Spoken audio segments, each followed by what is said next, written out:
ए अनुपाते B plus सी 1:2 है और B अनुपाते ए plus सी 1:3 है, तब ए बी सी का मान ज्ञात कीजिए। यहां हम देखते हैं बेटा एक दिया गया है ए अनुपाते बी प्लस सी ना, कितना दिया गया है 1:2 दिया गया है।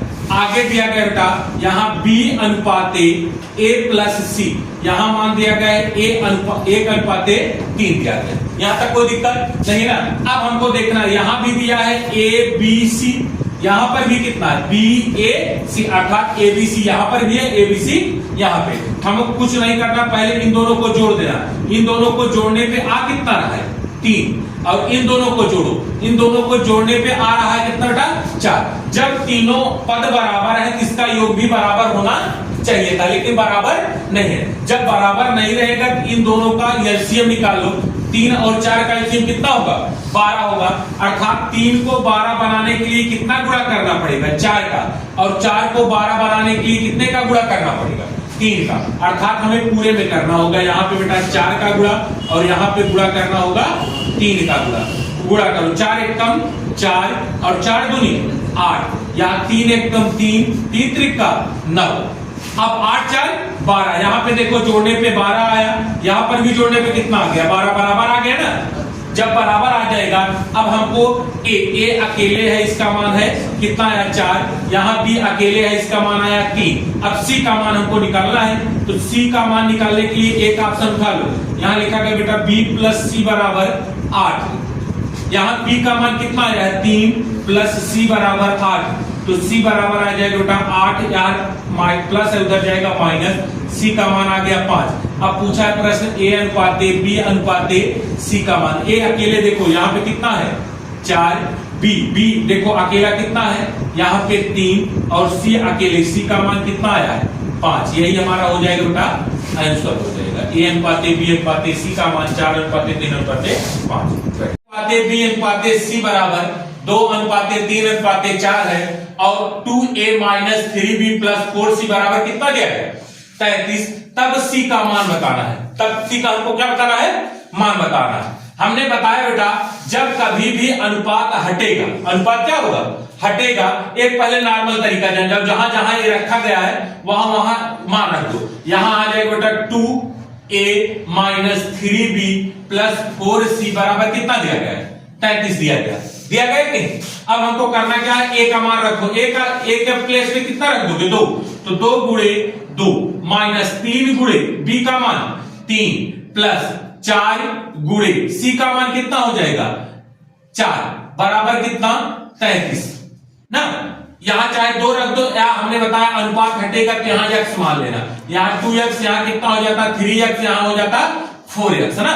तो यहां रख दो 2x 3x और कितना रख सकते हो 4x रख सकते हो नहीं, गुणा करो 2 दूनी 4x minus 3 Trika 9x plus 4 चौक 16x बराबर कितना हो जाएगा 33। यहां तक कोई दिक्कत, यहां प्लस 16x है, यहां प्लस 4x है, जोड़ दो ये हो जाएगा 20x माइनस घटा दो 9x बराबर कितना 33।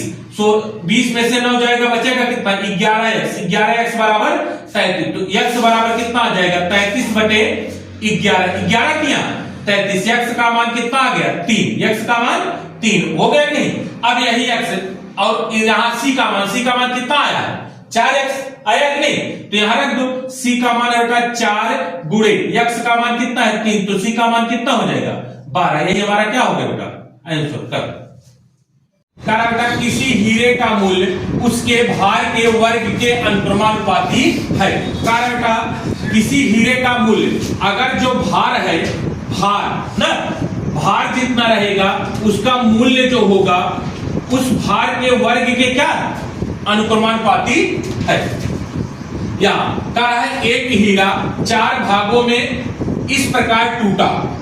यहां लिख सकते हो बेटा, यहां लिख सकते हो टूटा हुआ हीरा, टूटा हुआ हीरा, और यहां पर लिख देना बेटा मूल हीरा।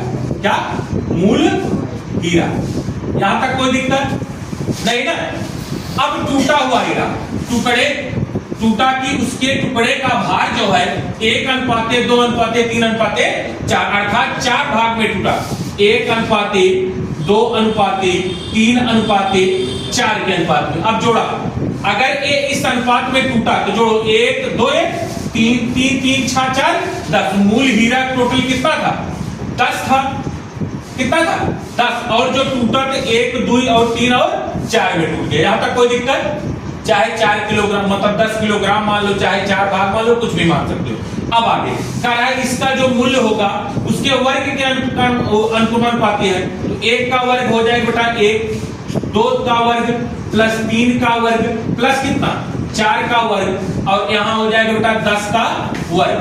तो 1 1 का 1 प्लस 2 दूनी 4 प्लस 3 त्रिका 9 प्लस 4 4 16।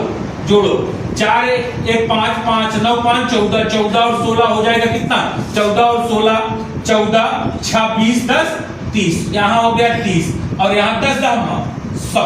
यहाँ तक कोई दिक्कत? अब जो टूटा हुआ है उसका मूल्य 30 रुपए है और पहले इसका मूल्य कितना था 100 रुपया, है ना। अब कह रहा आगे पढ़ो, अनुपात में यदि टूटने पर हीरे के कुल मूल्य में 70,000 रुपए की क्या हुई हानि, अर्थात इन दोनों का गैप कितना बेटा 70। पहले वो 100 रुपए में बेचता था, अब कितने में बेच रहा है 30 में। कितने में बेच रहा है 30 में। हुई हानि कितना 70, और 70 की वैल्यू जो है बेटा कितना है 70,000 ना। तो एक की वैल्यू कितना हो जाएगी, एक की वैल्यू हो जाएगी 70,000 बटे कितना कर दोगे 70 ना। तो एक 70 कम आ गए, एक की वैल्यू आ गई 1000। किसका पूछा है? पूछा है कि मूल हीरे का वास्तविक मूल्य। वास्तविक का मतलब जब टूटा नहीं था तब किसका कितना मूल्य, उसका मूल्य कितना है 100 ना। तो 100 का वैल्यू बता दो, 100 बराबर कितना हो जाएगा 1000 गुणे कितना हो जाएगा 100 बराबर हो जाएगा कितना 1,00,000 रुपया। और अगर कहता कि टूटने के बाद बेचा गया मूल्य कितना था तो 30 की वैल्यू बता देते ना। टूटे हुए हीरे का मूल्य जो अगर पूछता तो कितने की वैल्यू पूछ रहा है 30 का ना। तो 30 का मूल्य हो जाता 30 गुणे 1000। 30 गुणे 1000 बराबर कितना हो जाता बेटा 30,000 रुपया। जब टूट गया था 30,000 में और खरीदा था कितने 1,00,000 में, हानि उसको कितना हुई 70,000 की। तो ठीक है।